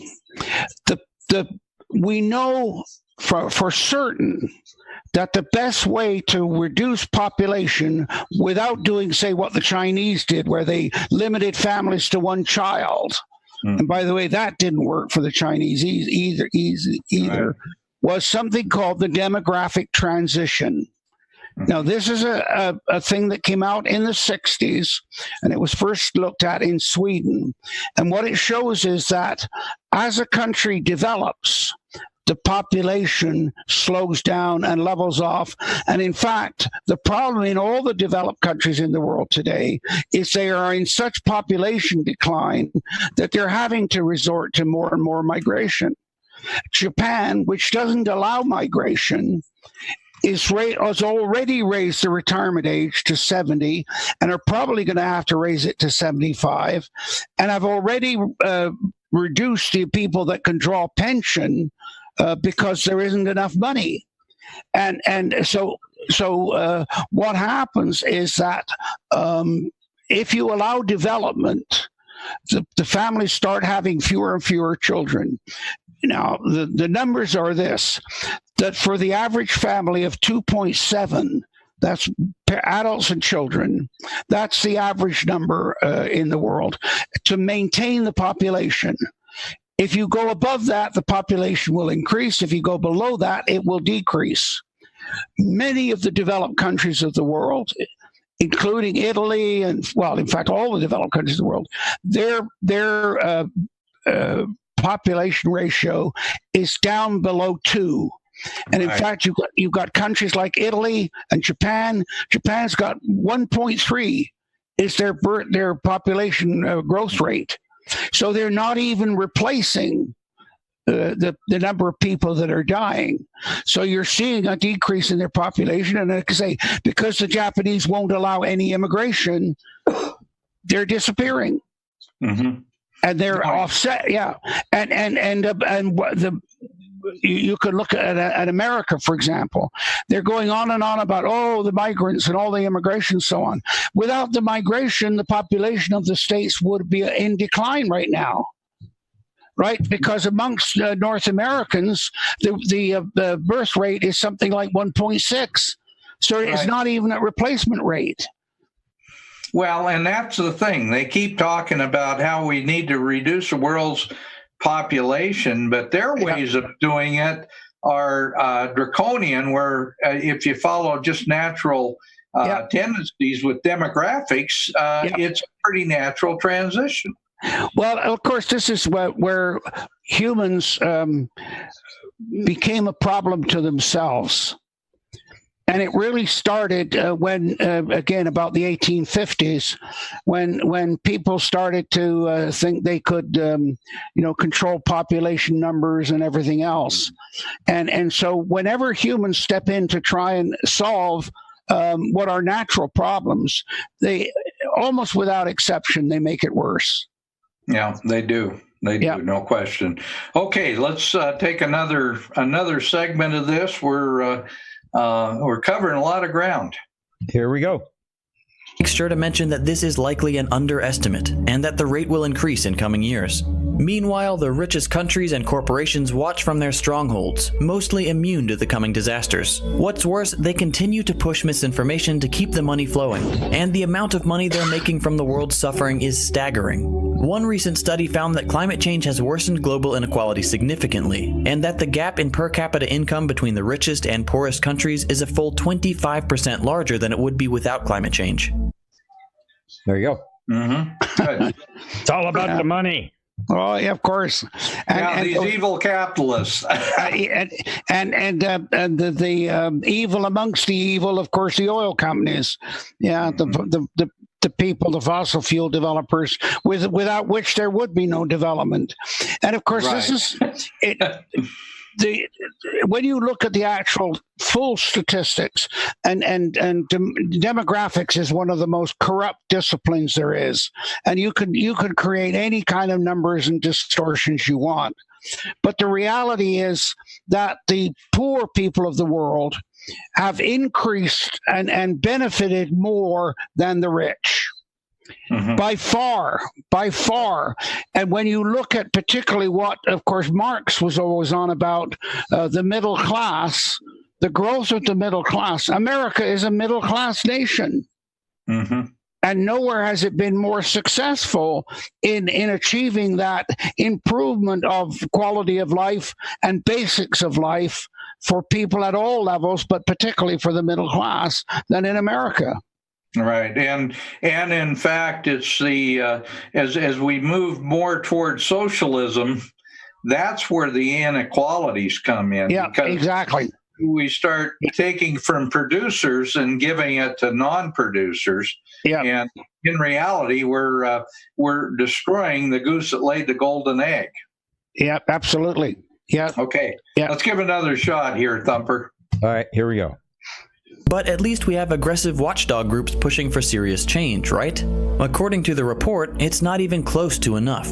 The special reporter calls out specific groups and organizations, and himself for not previously being outspoken enough about the crisis, and then decries the failure of world governments, saying the essential elements of climate change were understood in the 1970s, and scientists and advocates have been ringing alarm bells for decades, yet states have marched past every scientific warning and threshold, and what was once considered catastrophic warming now seems like a best-case scenario.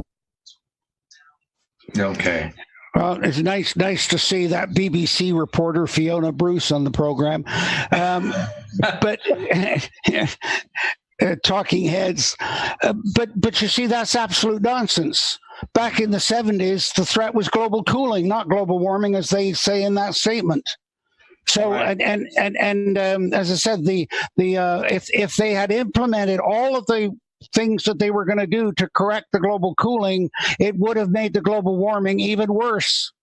Right. And it's like everything that humans do. If you don't understand it, you're almost certain to make it worse than it was originally. And so I say that's the fallacy of that particular segment, is the assumption that it was global warming back in the 70s when it was in fact global cooling. All right. Okay. Thumper, let's keep going here and we'll get through this. Here we go. He elucidates the failures of the private sector to rein in out-of-control profiteering and blasts the fossil fuel industry for knowing about the problem for decades, saying from 1979 to 1983, the American Petroleum Institute ran a task force originally titled the CO2 and Climate Task Force. In one 1980 meeting, it reviewed a report describing strong empirical evidence that a rise in CO2 was caused mainly from fossil fuel burning. The report cautioned that a 3% annual growth rate of CO2 could lead to a 2.5 degrees Celsius increase. All right, that's a easy one, Tim, since fossil fuels contribute a very, very small percentage to CO2. Isn't the lion's share of CO2 produced by the oceans and natural? There's all those cars out there. I mean, you get traffic all the time with all those cars. Come on, Dan. Yeah. Didn't you know? Yeah, Barney Rubble was driving all those cars way back when. But But you're right. You're right about it. And just to put this in perspective, the two major sources of CO2, and just to help the people understand, we talk about sources, which is places where CO2 comes from, and sinks, which is where CO2 is absorbed. So now I'm talking about it with regard to CO2, but that's true of any gases in the atmosphere. There are sources and there are sinks, and the major sources and the major source and sink are the oceans. And no, he's absolutely wrong. I mean, when you look at the percentage, humans, I think this year they said it was 11 gigatons. That's within the error of the estimate of the amount of CO2 that comes in and goes out of the oceans every year. So we estimate that there's between 90 and 110 gigatons of CO2 moving in and out of the oceans every year. And so that error of that estimate is 20 gigatons. Well, that humans produce 11 gigatons. So we're within the error of the estimate of the natural amount. So that puts it in perspective right there. Yeah, sure does. Okay, go ahead, Thumper. Let's keep going. Bring world economic growth to a halt in about 2025, and a likely 5 degrees Celsius rise by 2067, with globally catastrophic effects. They knew all this, and instead of changing course, they launched a decades-long disinformation campaign and doubled down on production of greenhouse gases. From 1988 to 2015, fossil fuel companies doubled their contribution to global warming, producing in just 28 years the equivalent of their emissions in the prior 237 years since the Industrial Revolution. Of course, the fallacy of that is that assuming that the oil companies and all these leaders sat down and deliberately planned this. They didn't. What they were looking at was growth of their company and growth of the economy, and everybody was in support of that. And all the people that were taken off of welfare and poor rolls benefited from the development. So to argue that these people planned to cause these problems is utter rubbish. It's a completely false assumption. Well, it is, and it's also during that same time frame, we were improving quality of life all over the world, right? Yeah. And by the way, just to put this whole thing in perspective, I actually somewhat tongue-in-cheek made a move to allow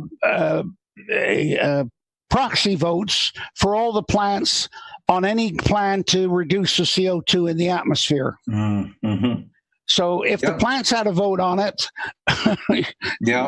we know what was going on. Yeah, well, plants are people too, you know. Of course. Exactly. Yeah. That's why they're trying to get rid of them, is because they're people too. Yeah, but they've got to be people because Prince Charles talks to them.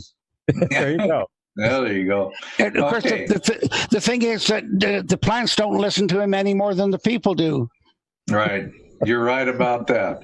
Okay, let's keep going. Let's get this one. I want to get Greta, the young lady. Thunberg.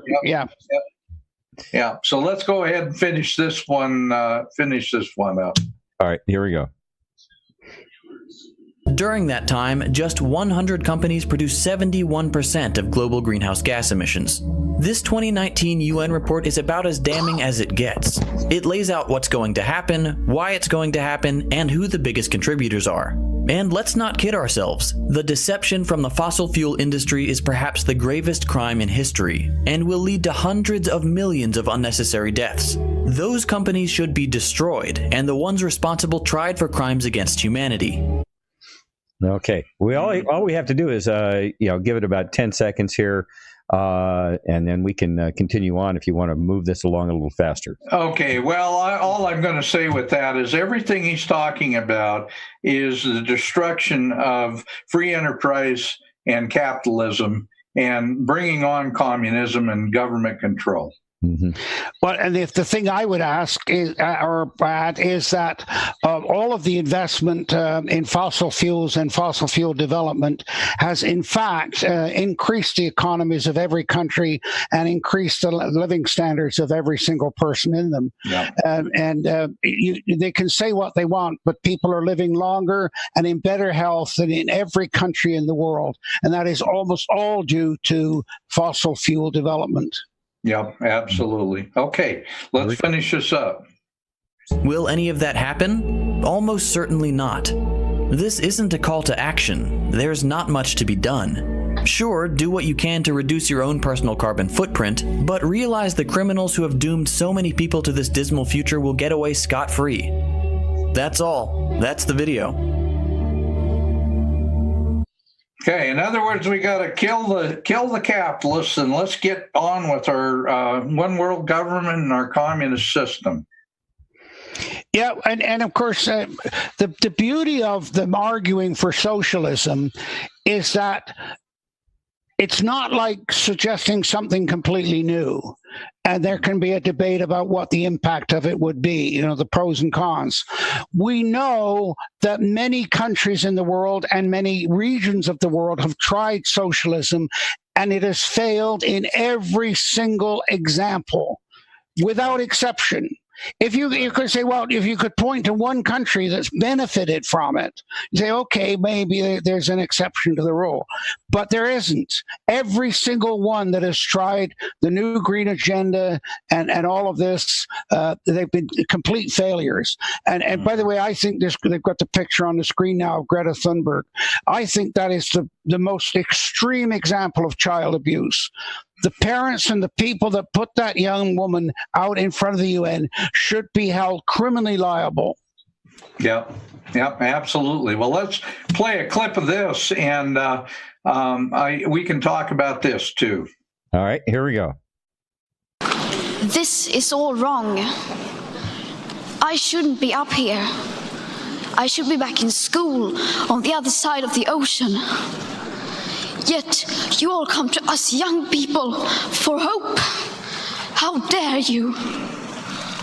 You have stolen my dreams and my childhood with your empty words, and yet I'm one of the lucky ones. Wow. That is absolutely astounding. Come on, Tim. I want to hear. I bet she gets an A in drama. Yeah. And that's all she should get. And I'm not even sure about that, because the sad part is she believes in it. That's the more frightening thing. Yeah. If it was drama, I would say fine. But it's not drama. She really believes in it. And that's the frightening thing. She has been indoctrinated in as bad a way as the Nazis indoctrinated the children of the Hitler Youth. And I mention that because I compare this young woman with what Anita Frank was having to say. Right? Yeah. Yeah. And her diaries in the most dire circumstances, and her diaries are nothing but hope. And of course, she's saying, "You've stolen my dreams." No, I haven't. Look at all of the world's development and all of the people that have been able to create careers that would never have occurred without the fossil fuel development. Absolutely. So the exploitation of this child, that's the criminal part of it. That is. And they're talking about giving her a Nobel Prize. Let me interrupt. Sorry to interrupt, but they announced today that she's not going to get it, and I'm so pleased to hear that.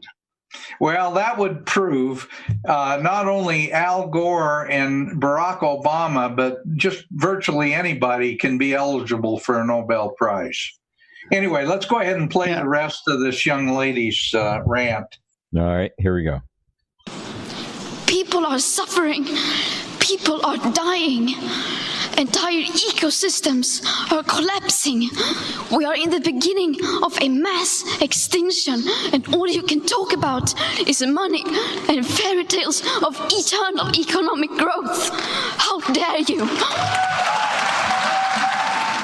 You are failing us. But the young people are starting to understand your betrayal. Okay. Incidentally, I have to mention the fact.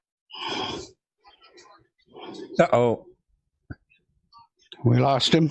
Dan is locked up for the moment. Well, go ahead, Dr. Tim. Your comments here?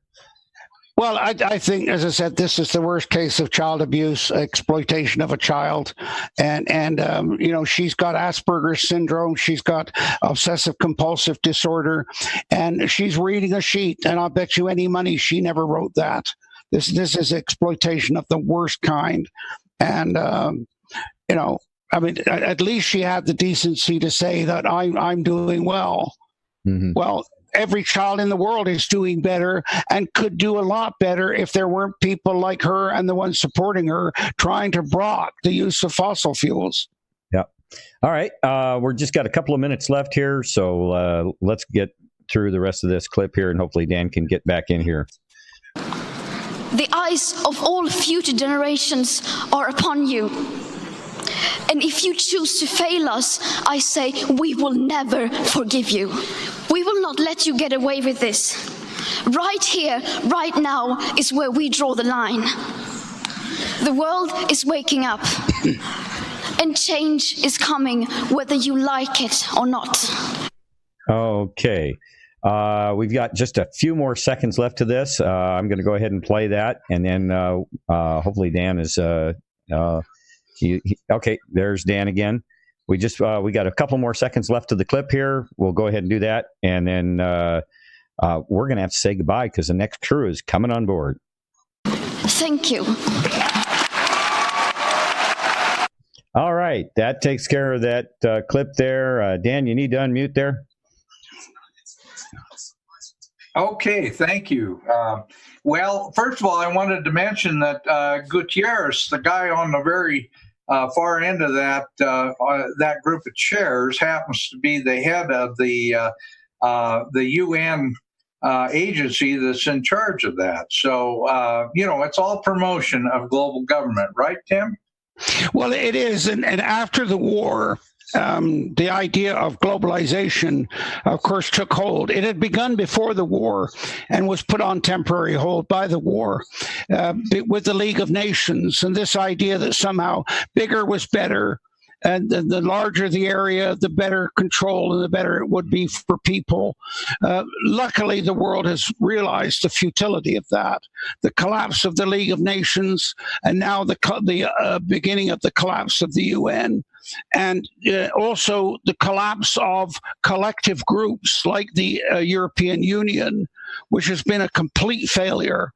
And so what the world is starting to realize, and you even see it within the United States, the founding fathers recognized it because they put almost all of the power of America in the states.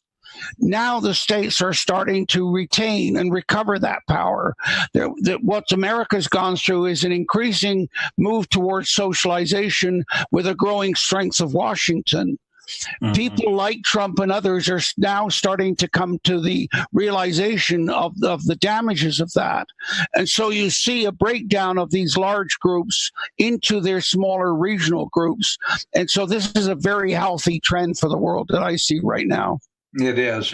Well, Tim, thank you for being our guest on Connecting the Dots again. I see Patrick Cowley is ready to take over, and I want to thank you for being our guest again. It's always a pleasure, and I look forward to the next time we can do this. Hopefully, I can stay on a Zoom meeting for a whole meeting. So, all right. Well, thank you very much, and we'll turn it over to Patrick. Thank you. And we are, as a people, inherently and historically opposed to secret societies, to secret oaths, and to secret proceedings. For we are opposed around the world by a monolithic and ruthless conspiracy that relies primarily on covert means for expanding its sphere of influence. It was 1776 when the founders signed the writ of independence from the Brits. It was revolution. Now an enemy from within would enslave us all again. and deprive us of our rights in the Constitution. Restore the Republic. Wake up, it's time to understand.